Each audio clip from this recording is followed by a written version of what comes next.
Just such a huge basketball fan. You know, I grew up watching NBA every night I could. We didn't have cable TV, but we watched WGN. We got all the Bulls games, and on Saturday you could watch the national television games. But I remember always hearing, like, when the announcers would be like, Hubie Brown would be like, it's such a great game. The team that gets the ball last will probably win. And I think that's exactly what happened tonight. You know, I think we were just fortunate to have the last possession, and then Keenan made a play. But I really feel like Texas played well enough to win the game tonight. So first of all, hats off to them, how talented they are. And then I don't know if you guys noticed, but another thing that was really cool, like in our sport, all this negativity stuff always gets the attention. But how about a story like this? Like after the game, Bamba stays on the court and shakes every one of our guys' hands, comes up to me and says, good game and stuff. To me, that's everything good about college basketball. Doesn't surprise me because I know what kind of guy Shock is, but you know, sportsmanship by Texas late in that game when it was kind of a tough ending. You know, I have a lot of respect for that. So we're pleased to win. Anytime you win a Big 12 game, they're so hard to win. You take it in any fashion you can get it. But tonight, an extra special satisfaction in winning because we have so much respect for Texas and we understand how well coached they are and how much talent they have. But I'm proud of our players. It wasn't pretty, but we showed a lot of grit. I showed a lot of toughness, especially in the first 4 minutes of the overtime. So I'm pleased to win. Earlier in the season, the game winner? That was a big shot, Carlos. So what you do as a coach and as a player, you just try to play the game the correct way. That's why I was really frustrated at the end of the first half. That's not the way you finish the first half. You take the last shot, you give yourself a couple seconds to get an offensive rebound, but you don't give the opponent any time to go down and score. And then did they hit both free throws into the first half? Yes. And then we almost lose the game in regulation. So if Keenan makes the right play there, there's the basketball gods, you know. So I was really upset there. Was kind of proud of myself, though. I've grown up a little bit. I didn't make a big deal about it. I mean, years ago, I would have broke the pool table and all sorts of stuff would have happened. But no, at the end of the game, we played the game the right way. You know, if the shot doesn't go down, you still feel about it. You got your best player of the ball and a shot that he can make. That's not like a hope shot. Keenan works on that every day in his individuals, 300 club. Those are the late shot clock shots, game winners. The more talented you are, the more game shots you have. Keenan's pretty talented. He's got all sorts of stuff in his trick bag. I know you've talked about the consistency, and earlier in the season when you talked to Keenan about being a more offensive player, what's it like to kind of see the last 3 games and him kind of just really emerge as that type of guy you've been wanting him to be? Yeah, I can't tell you enough about how much it's a program deal that's going on. I mean, you got graduate assistants that are working with him, assistant coaches. You got guys in the film room. You got teammates that are giving him the confidence. You got guys screening for him and passing for him. So it's special when you see a player play great, but this is team basketball. You know, everybody's doing this. Like, I thought Josh Webster helped us tonight, and Tommy is playing good right now. And so obviously I understand Keenan just scored 38 in the Big 12, but, you know, a lot of teams get beat with one guy scoring 38 too. You know, I thought tonight we played team basketball. Zaire played 42 minutes, and because Keenan hit that big shot, this kind of will probably get overlooked, but how big was that block he had? And like I said, he played 42 minutes and still made a play like that.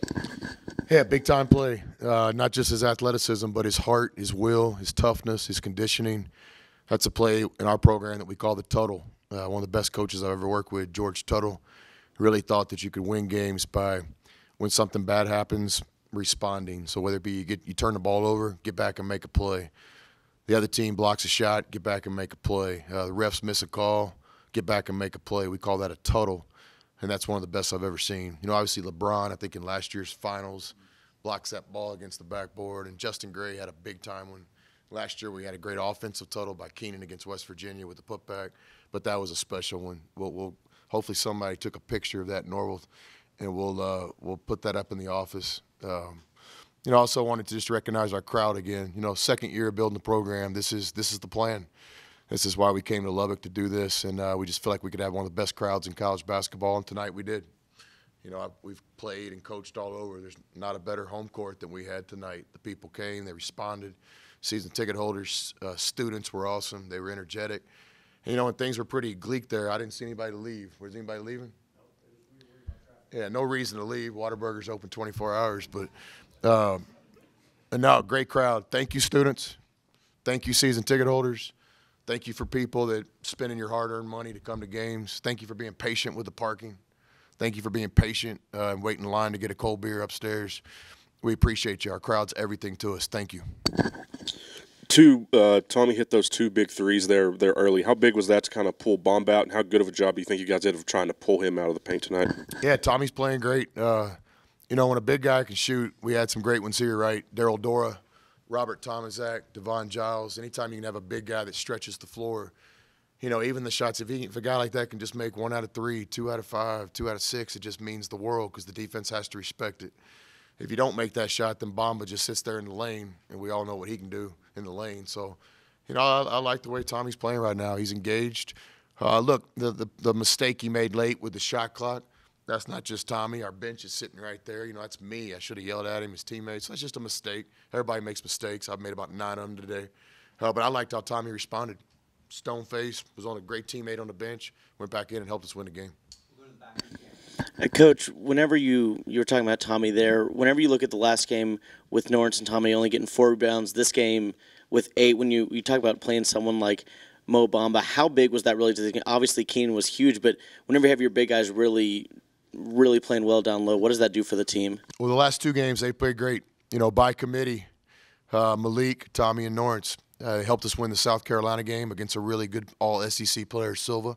And then tonight they respond against one of the best big guys in college basketball, if not the best player in college basketball, Bamba. So, I mean, it's by committee. Tommy's playing with a lot of confidence. He should. He's a good player. Why wouldn't you be confident, you know? And then Norris is just one of the best players I've coached. He's a tough guy. He coached Norris hard. I love him. And then Malik is right there, just this close to really helping us. So I think we got 3 quality big guys. We might not have a Bamba, but we got 3 guys that can play. Coach, would you talk about just the physical nature of your team? It just seems like when you get a little bit of trouble, the harder you play, the more physically you play. It kind of spurs them on and kind of gets them out of the rut. Yeah, I hope so. I think, again, we're really fortunate to win the game tonight. I know from Texas' perspective, they didn't shoot free throws great. We didn't either, but I think if they have the ball last, we probably get beat tonight. But I think you got to give our guys credit for being physically tough. I think the first 4 minutes of the overtime is 5-minute overtime in college. I think 4 minutes of the 5-minute overtime, we were really, really tough. Made some mistakes in the last minute. But I think there was a physical toughness out there tonight, and there was obviously a mental toughness. You know, that's what mental toughness is. You down 7 or 8 points, it looks kind of impossible, but you play it to the bone. You know, you don't ever give up. You play it to the bone. And I thought our guys did that tonight. Coach, I know you guys had a couple timeouts at the end of regulation there. Chose not to take it. Let Keenan just go make a play. Got the free throws, and then I'm not sure if you had one in overtime. But can you just kind of talk about the thought process there and being able to trust a guy like Keenan? Yeah, difficult to get the ball in against Texas, and their length. And so as a coach, you know, you call the timeout, then you worry about can we get the ball back in bounds. So, and then can you get it in bounds to the player you want to get it in bounds to? Because Shaka's a really good coach, really good coach. So, you know, you don't want to call the timeout. And I've always trusted players, you know, whether it was Jamal Brown or Danny Allen or Josh Hagens or I've always trusted players. You know, we're going to put the ball in our best player's hand. We're going to see what happens. It's high-tech coaching, isn't it?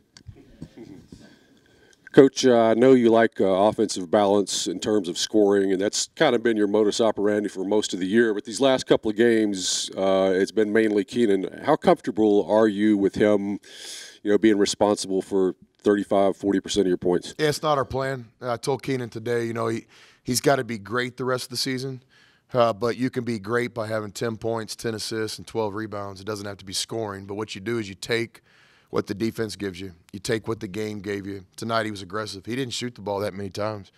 You know, I mean, I would like Keenan to shoot, 30 times sometimes. He only got, he scores 38 points on 13 shots. So I think our offense is still being unselfish and moving the ball. He's in a special zone right now. But certainly if we're going to do the things that we want to do down the stretch, February and March, we got to have more balance on offense. And I have confidence that we'll be there.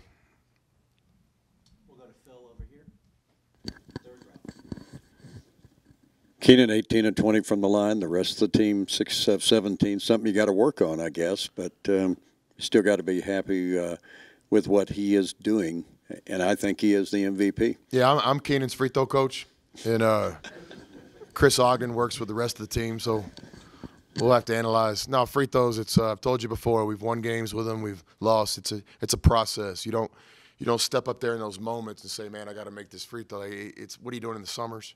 What are you doing on your off day?